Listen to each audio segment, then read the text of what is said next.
1番、これ何かの間違いかと思うんですけど、頼んでないです。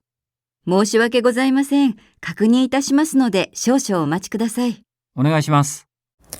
Kato is used when wanting to say that you believe something to be the case in roundabout way, communicating your belief at a question in order to avoid making a firm statement.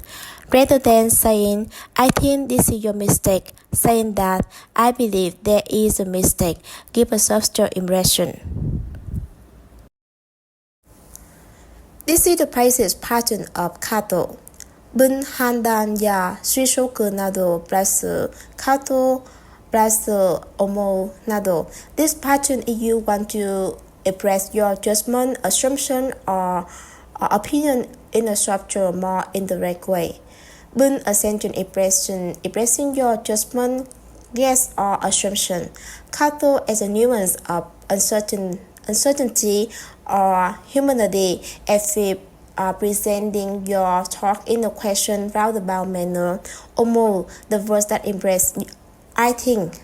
So instead of saying directly, 間違いだと思います I think it's a mistake. So firm and strong, you can say 間違いかと思います I believe there may be a mistake. Sound softer and more polite. In short, this pattern lets you show your opinion, guess, or judgment when avoiding sounding too direct or pushy.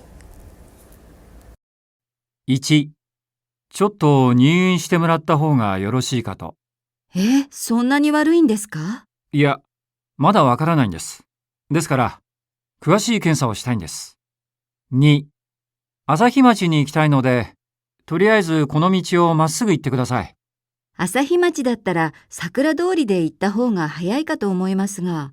そうですか。じゃあそうしてください。3、小さなお子さんが高い熱を出して、さぞご心配かと思います。はい、こんなに高い熱が出たのは初めてなので。どうぞお大事になさってください。